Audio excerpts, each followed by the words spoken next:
Hey, what's up guys? It's Frankie here, and I want to talk to you guys about what to do when your clients are broke. So let's get into it.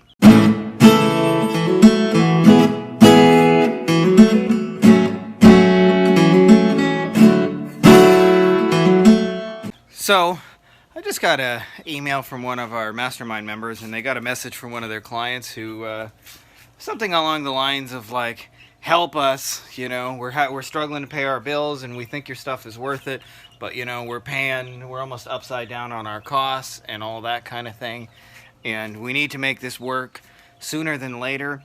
And I'll tell you, when that happens, your heart really goes out to those people because they're usually really good people and they deserve success. But let me tell you something. There is a difference between business and charity. And those kind of people, well, they're fundamentally really amazing people, tend to make for bad clients. Like the more they need it to work yesterday and have it like instantaneously produce a return on investment, and the more cash flow starved they are, they tend to make for bad clients. And one of the simplest things you can do, by the way, it took me a long time to realize this. I actually realized it when I was working with a lot of lawyers. They told me 80% of the competition is at the bottom. And the more and more I thought about this and the more and more I experienced this is true in every niche. So in the lawyer space, to give you guys an idea, like for example, like if you do bankruptcy in lawyer, that's people who like literally ran out of money and they're so far in debt they can't escape it for whatever reason. That happens to people in life sometimes. And they when you're dealing with those people, obviously they don't have an abundance of money. They're going through bankruptcy. There is a shit ton of competition for bankruptcy lawyers.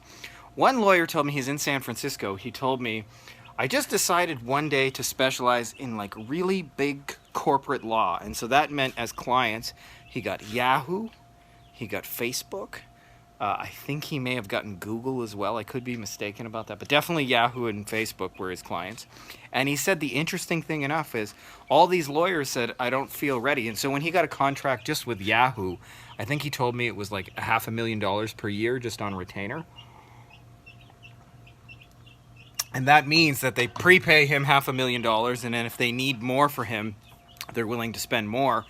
But he told me the interesting thing is all these corporate lawyers said, oh, I'm not equipped enough to handle Yahoo. And there was actually zero competition. Like literally Yahoo had a hard time finding a lawyer because all these people didn't feel like they're ready. So there's really only two ways you can help broke clients. One is just to not work with them in the first place. Like I said, this is business, not charity. And if you want to help those people, like dedicate your time and your resources in the form of like videos and trainings, but I wouldn't suggest you work with those people one-on-one because they'll always be hounding you for money and they always need it to work. It's never quick enough, it's never fast enough, it's never cheap enough. Even when they're really polite about it, they're still it's just a reality. They're cash flow starved, and so they need it to work yesterday. The other thing though, if you really want to get into the trenches with these people, if those just happen to be your clients and they're the ones you love the most, then the best thing you can actually do with those people is to help them raise their average value per customer. So like, let's say in this case, they're selling a membership at a studio and it's $99 a month. Well, the biggest thing they actually struggle with is not even like what most people think is getting the leads or closing them, but is in raising the value of everybody there, which is like the upsell, the extra thing, the other things they could be doing that ultimately make it more valuable. So you want to think about this is the easiest thing. The number one thing people struggle with in business is their long-term customer value. But what they'll tell you they struggle with most are front-end sales. I need more new people. I need more sales. And in truth, the reason why they struggle with the one is because they don't make enough on the back end from the sales they do make, and therefore they can't go spend enough money to get them. So this person told me they're getting end sales. They're getting leads for like, I don't know, $5 a piece, and they're closing. They're getting a certain number of those people to come in, and they're getting a certain number of people to close, and then they're getting a certain number of people to stay on long term. They worked out the numbers. It's about $600 per sale.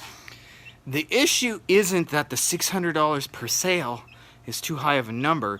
It's that the amount they're getting per customer is too low because people aren't staying with them because truth be told, they probably just don't have that exciting of a service. They just don't have that exciting of a positioning. And one of the best things you can do to help those clients is to position for more higher end types of clients and to help them retain them. Because if that number was $10,000 per client and they spent $600, they would be stoked. So if you want to help those people, that's the game you have to get into, is figuring out how to help them get higher end deals and how to help keep people staying and paying for longer and happy to do it. So that's all I got for you guys in this video. And make sure to subscribe, and may the force be with you.